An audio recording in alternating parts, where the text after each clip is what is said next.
My name is Amanda. I'm with the Tampa-Hillsborough County Public Library, and I am happy to welcome back Chef Mira, who is going to be with us today to talk about summer snacking. So before I think we did some cooking, today we're going to make some fun and healthy snack recipes. So I do want to share with you guys, we always want to thank the Tampa-Hillsborough County Children's Library Foundation for funding this program and many of our programs this summer.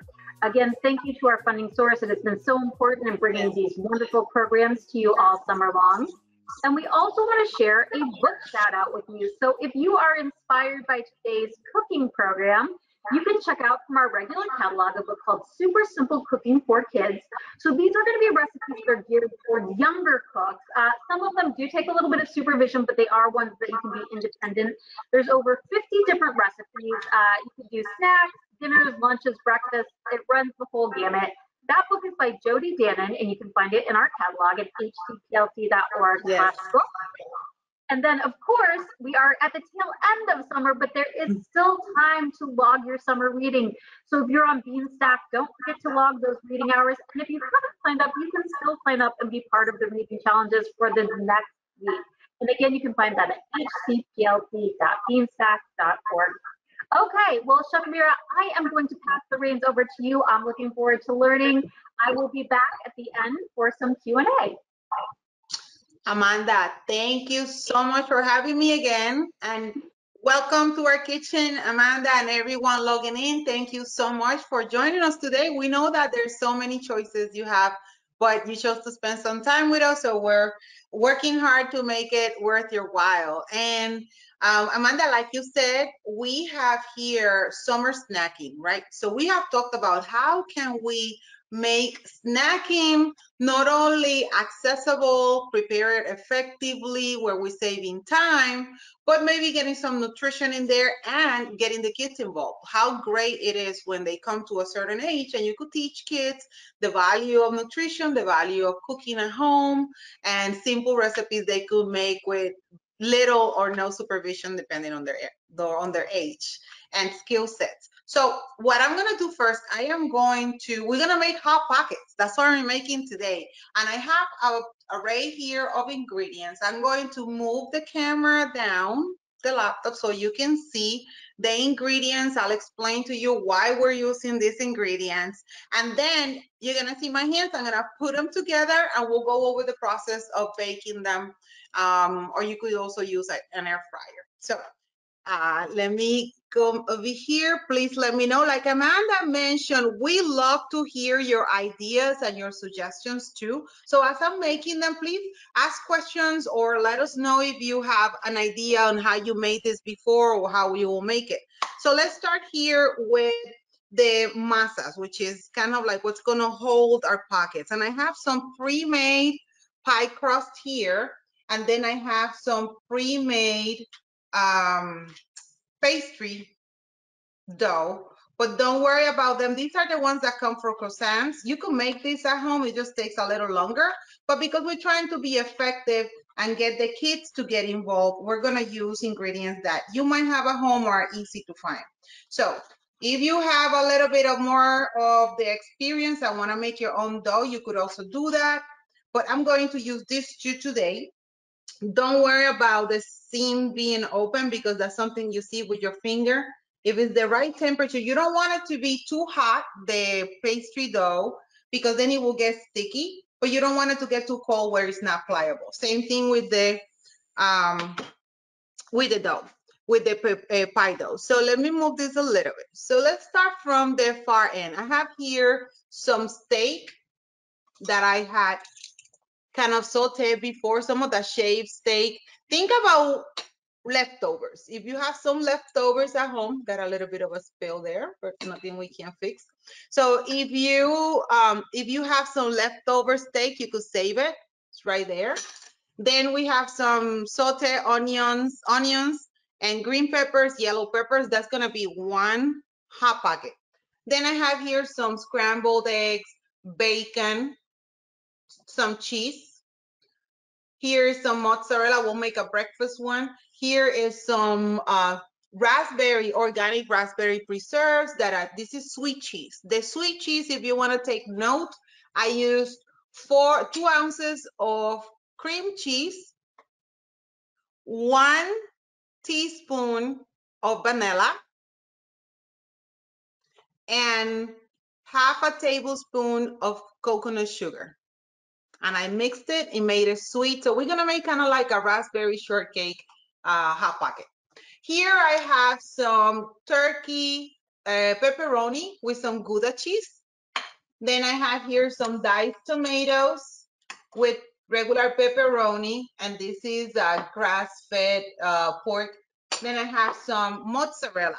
For finishers, I have mixed here 1 tablespoon of garlic powder and 1 tablespoon of Italian seasonings. I just used some for the ones that I pre-made. That's why it's less, but that was the measurement. And I have some more coconut sugar. I got some flour in case of my dough getting a little sticky.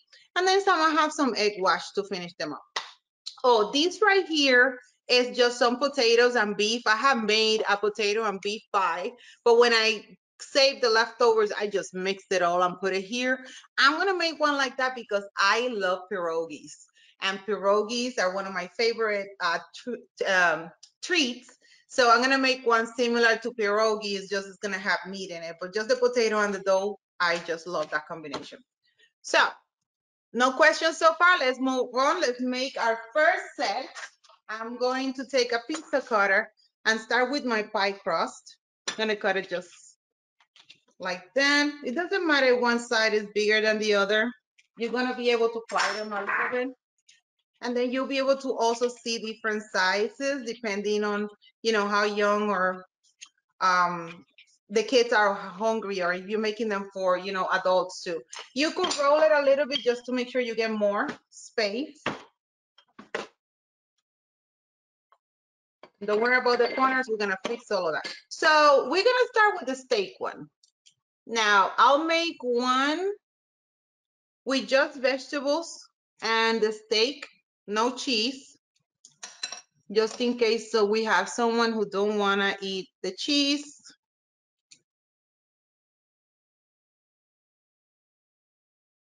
And then I'm gonna make one with a little bit of Gouda and the steak. Hot pockets are very versatile, not only because you can make different flavors, but also because they can be saved. You can freeze them, make them like this.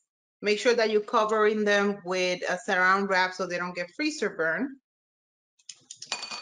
But you could freeze them for about a month and then bake them, or you can bake them. Trying to make them a little square, so I'm gonna go in. Don't worry about the shape not being perfect because we're gonna fold them. Press on all the corners, and we're gonna turn them around. So that piece that you see there that you can see, you're not gonna see that after the bake. Just put them together. Use your hands to kind of shape them. Then flip it over, give it a little bit more of shape. And when you're pressing, you're making sure all of the steak and veggies are kind of flattening and going to every corner. I'm not gonna wash them with egg yet. I'm not gonna cover them, but here's our first pocket. Now you wanna take a fork and kind of pinch them all around, you can, but it's really not necessary. They're gonna be okay. Here I have a tray with parchment paper and I added a little bit of avocado oil. I'm gonna place it right there. Let me close the next one. Now, because that one has cheese, I'm gonna add just a little bit of cheese on top to tell me that this is the one that has cheese.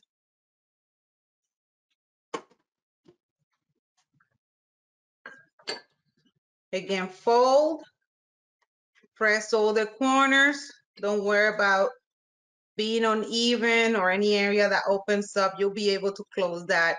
And kids love this type of project. It's like playing with Play-Doh, but delicious. They get to eat it. Little pockets. How great it is to create this and have the kids have that sense of, oh wow, look what I made. This is another one. We'll set it next to it. Okay. Now let's make some of that. Let's use some of this pepperoni and mozzarella. So I have my diced tomatoes. You could also use tomato red sauce. I like to use the diced tomatoes because they stay chunky when you take a bite. But if kids don't like it, you could use puree or even tomato paste. If you use tomato paste, make sure you mix your tomato paste with your cheese first and then add it. Some fresh mozzarella.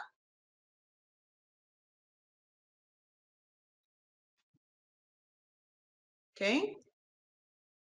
Then I have here some garlic and Italian seasonings. I'm gonna put a little bit on top. And you could leave it right there, or we can add some pepperoni. And for a portion, 4 slices of pepperoni is enough. Let's close them again. Spread them a little bit so everything goes in every corner. And press all around. And after you press, then start forming, giving it like a more square kind of like shape. Now the tomato one is gonna be a little bit more wet. So if you wanna drain, use fresh tomatoes and drain them first, you can, but this is perfect because it's gonna melt with the cheese, so it's gonna make a nice sauce when you bite into it. Don't worry about those pieces. When they bake, you could press them a little bit more. This is problem solving. See how it sticks? And then shape them again. Press a little more. So we got pepperoni, and then we have one without pepperoni, okay? So you could please everyone. Now, Amanda, you know, this is the time where a lot of people are visiting parks in Florida. We are so blessed to live in Florida where we have so many outdoor and game parks, right? So you got your whole family, 2 or 3 kids going with you. You can make this ahead of time. That would be very nice picnic food because, you know, it's all encapsulated. Okay.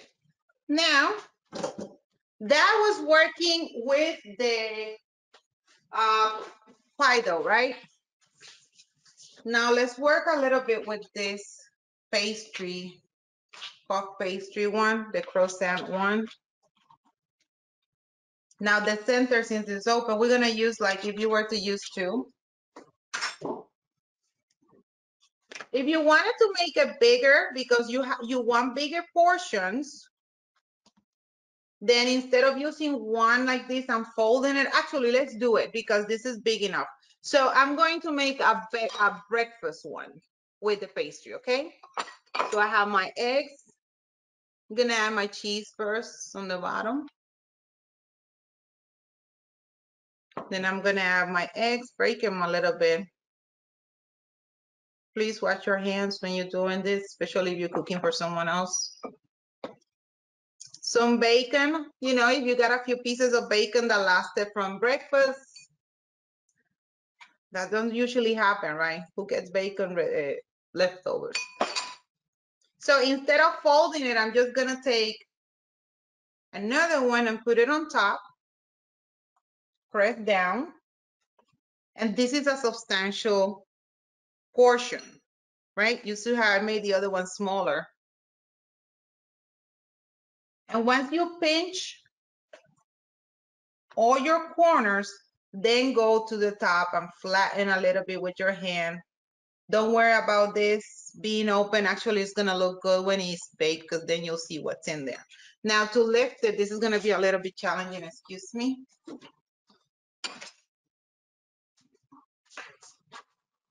I have this little scraper here.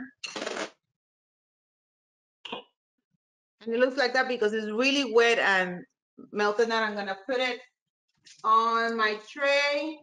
Excellent. Now, well, I'll show you all of them together. Now with the puff pastry, I have the other side. This is one roll, so usually comes with 4 of these sets. And don't worry if they lose shape or they break a little bit. They're very pliable. And if they get too difficult to manage, just put them in the refrigerator for a little bit, take them back out after 10 minutes and flatten them, and you'll be able to give them whatever shape you want again, okay?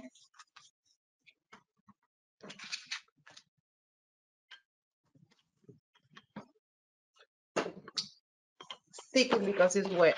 All right, so now let me see what other flavor we haven't made. This is gonna be smaller again.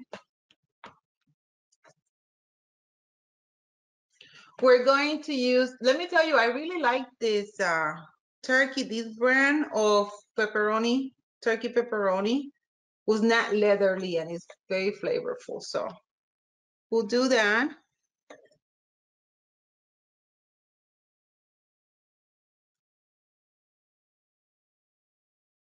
Press all the corners again. After you press the corner, then press the center.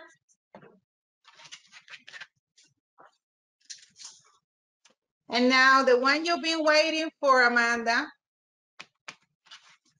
we're gonna make a sweet one. You could make this with strawberries, you could make this with blueberries. You could actually use fresh fruit if you wanted to. But today, again, we want to show recipes that the kids can make at home and it's easy.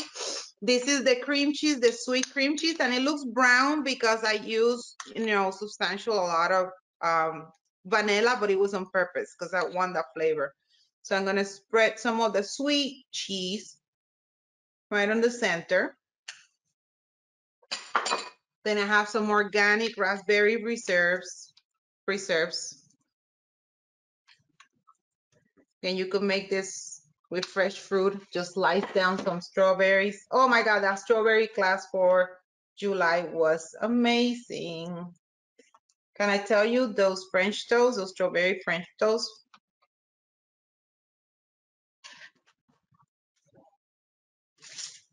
Now I'm gonna bring them back, all of them, right?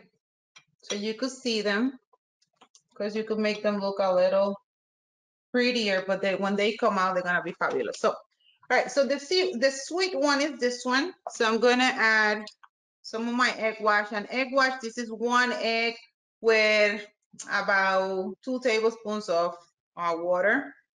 You could use ghee if you don't want to use egg, or if you're trying to stay away from egg and ghee, then you could do avocado oil.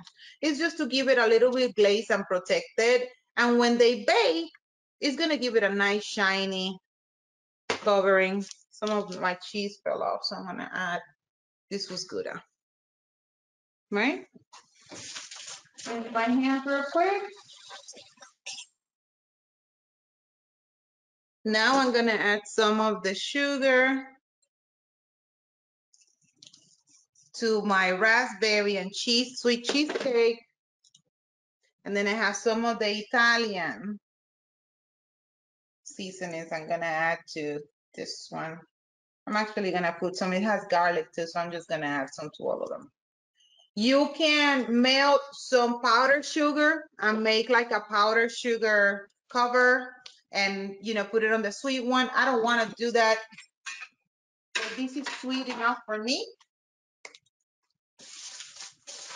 But if you like to do that, do not. Remember that these recipes are to inspire you, and then you could make them with whichever ingredients you have. This is gonna go in the oven for 375. And I'm going to do, it should be 20 minutes, but I'm gonna do 15 first because I like always to check it. And if I need to add more time, then I will.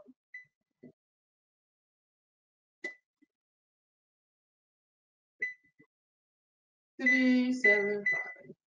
Okay, so my oven is gonna get warm, so as soon as it gets hot, it's gonna beep, and I'll put them in there.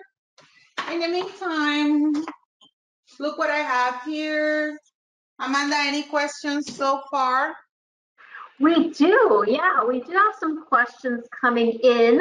So, oh, those look delicious. Those look delicious. So I'm going to go ahead. I will come back on camera and I will ask some of the questions. And we've got some nice comments as well from the audience. So I thought you would appreciate this. One of the comments is that they like your kitchen. So this is a good, your shooting space. They appreciate. Very nice setup. Thank you so much for noticing. I appreciate it. Very nice, very nice. And then one of our questions is, I know you had mentioned this in the kind of earlier part, this is nice to use the pre-made dough because it saves you some time and some energy and it makes it a little easier for kids. But if you mentioned you can make your own dough. If you were to do that, what kind of, ooh, that looks very good. It's a good thing it's after lunchtime or else it would make us very, very hungry.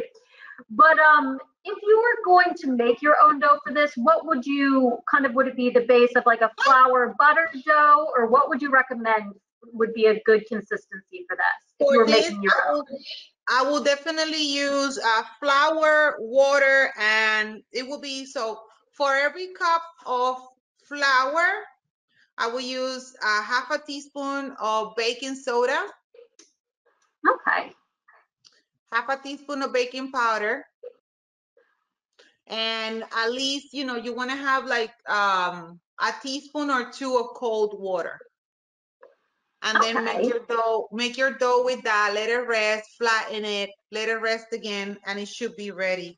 But you see how this melts? You could use ricotta cheese. When I opened it up, I thought about ricotta. Look how flaky this is. Yum. Very good. Okay. Oh, this is a good question because I know in past recipes you've used the air fryer for different things. It says, could you fry these Hot Pockets? So I guess, could you fry them traditionally, like in oil, or could you use the air fryer for like a different texture for the crust? So I have used the air fryer on the sweet ones. We actually make this pretty often here, even with peanut butter, almond butter, whichever combinations I have. If we want to have like a dessert that is quick to make, this is fantastic. The puff pastry and the pie pastry on the air fryer. You want to do 375 and check it at 10 minutes. And then do after that, until you get to the brown you want, do it every 2 minutes so it doesn't burn. Oh, here's actually a question about the oven baking. Chef Mira, they want to know, do you have to turn it over? You mentioned checking it after 15 minutes. Do you have to turn it over, or are you just checking the bake? Can you leave it all on one side? So what I do is I flip the tray. So the ones that are in the front are going to get to the back, and then that's how I finish them. I don't flip them over. You want, see? Okay, you want that kind of, you want one to be flat and the other one to rise. But what you do want, if you put them in the oven like this, is flip them. So the ones at the back, So don't flip the Hot Pockets, but you can flip the tray around. We have a nice comment, which is, I like this class. We are glad you are enjoying this one. Let's see. Well, somebody has a question. They might want to clarify for me. They have a question about peanut butter crackers. I don't know if they're asking about using it as an ingredient, peanut butter crackers, maybe, or an inspiration. Maybe you could do like peanut butter inside and a salted kind of pretzel-y top outside, maybe. I don't know. So if you're in the comment section, I make them with peanut butter. I'm sorry, go ahead, Armanda. Oh, no, I was just saying, if you are the person asking about peanut butter crackers, let us know if you had more clarification, and we'll ask that. So, oh, yeah, that would be like even a peanut butter and jelly inspired. Yes, we have made those. Yeah, peanut butter and jelly. And you could actually, if you don't want to make it as a pocket, just open the pastry and put the peanut butter and then just roll it back. Bake it, and then slice it in little, turn it, and it's fun. That's how we usually make it. Amanda, I want to show you. This is look how beautiful. This is the steak with peppers and onions and the Oh, it's cheese. good. Look how It's beautiful good. is that. Your kids say they're hungry. You give them one of these, please. And I like this kind of reminds me, Mira, of the program we've done in the past where we did the build your own bowl. Oh, we've got a comment from the audience. I think we're all feeling that way. I like this because this is a really good one. Even if you're for the whole family or you're cooking, you can make it very easy to work around dietary restrictions or just Absolutely. preferences. Maybe you've got somebody who just has an ingredient they do not like for whatever reason. It's very easy to individualize. So I think this is a nice, and it almost kind of reminds me of, it's like when you make your own sundae, you can have, you could have these out and people can just pick the ingredients, pick and choose the ingredients they want, and they can kind of make their own hot pockets together. Oh, here's another question about the dough. I think we have some people who are going to go for it out there and going to try these. Could you make a yeast dough? Would that be? I know yeast rises, so I don't. Would that be different? Could you use a yeast dough on this, or would you recommend not doing that? Oh, absolutely, you can. You can. Okay, It's gonna be flatter, but yes, you can definitely. It's gonna be, to me, what the yeast is gonna do is gonna impart even more flavor on the dough. okay, wonderful. So yes, And that yes, this is the potato and beef. I had potato, potato and beef left over inside of the flakiness, and then it's kind of like a caniche with a pierogi, and then he's got the beef. Or caniches and pierogies don't have beef, but it's kind of like a combination. But again, it's just so you can see you can make this with whichever ingredient you prefer. So I'm gonna open now. Oh, this is and my like you favorite. said, it's a great way to use the leftovers too. If you've got some ingredients in there, you can play around with different flavors and you can use those leftovers, which I love because sometimes, repackaging the flavors in a different way, it makes it a little more motivation to eat them. Oh, that's our pizza one. It looks like it's the This is the pepperoni and cheese pizza one: one. pepperoni, mozzarella, the tomato. You can make Yeah. it drier, you can make it more wet, more meat. It's your preference. Okay, so now this is the breakfast one. If you're on the go, look at that. Bacon, eggs, in a pastry. This is something you could eat before you head to work. You could take it to work. One thing is, if you're packing them, wait for them to cool down completely before you wrap them. Okay. One, for safety, food safety. You want everything to be completely cooled down before you put it in the refrigerator to avoid bacteria from growing in your food. Two, because it's gonna keep the flakiness when you reheat it. Won't get too moist. And, Good. right. If you don't have time to cool them down and you're walking away, make sure that where you're packing them, there's a little hole for air to come out, and they will stay crunchy. Because if you cover them completely, they're gonna condense and then they're gonna get soggy. Well, I will give a little commercial, a little shout out. Chef Mira, you are going to be back with us on August 4th, and we're doing, actually, it's similar, but not, this is the one I've been waiting for, Chef Mira. This is for you, Amanda. Oh, that's the one I've been waiting for. Oh, that looks so good. The cheese, the sweet flavors, love it. But as we were saying, so this is something, as you mentioned, you can make ahead. We are actually going to do, we know people are going back to the office. It's getting close to back to school time. So on August 4th, you can go to our events calendar at hcplc.org/events. And you can find, we're actually going to have a back to school program called Make Ahead Breakfast with Chef Mira. So this is a great example of something you could make ahead and pack. In that one, we're going to look at some different recipes. I am very excited for that one. Chef Mira, you and I were just talking about meal prep. It saves so much time and money and energy. So always there's going to be some great inspiration there. If you want to step away from the old cereal breakfasts and toast, we're going to get some great ideas there. Unfortunately, we are running. Oh, we have somebody who has a birthday coming up in August, so we'll say happy early birthday to you. Happy birthday! Happy early birthday. Unfortunately, it is that time. This was so fun, Chef Mira. And as a reminder, too, as you said, this is the inspiration.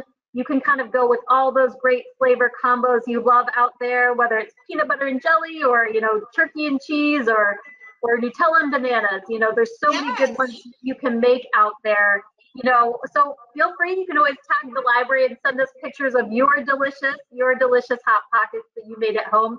I do want to remind everybody once again, if you have any questions about the library, we gave a book shout out, we talked about different resources. You can always give us a call at 813-273-3652, or you can contact us online at hcplc.org/contact. We are still 1 week left of summer reading, so please feel free to find all of our summer reading information, including there are still programs to come this week. We still have many programs to come this week, so you can find those and register for them at hcplc.org/summer.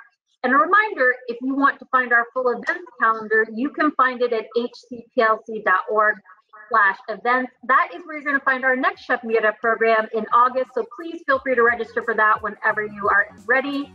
And of course, if you want to learn more about Chef Mira and her services and her business, you can always go to www.breakingbreadwithmira.com. So Chef Mira, as always, I want to say thank you for joining us.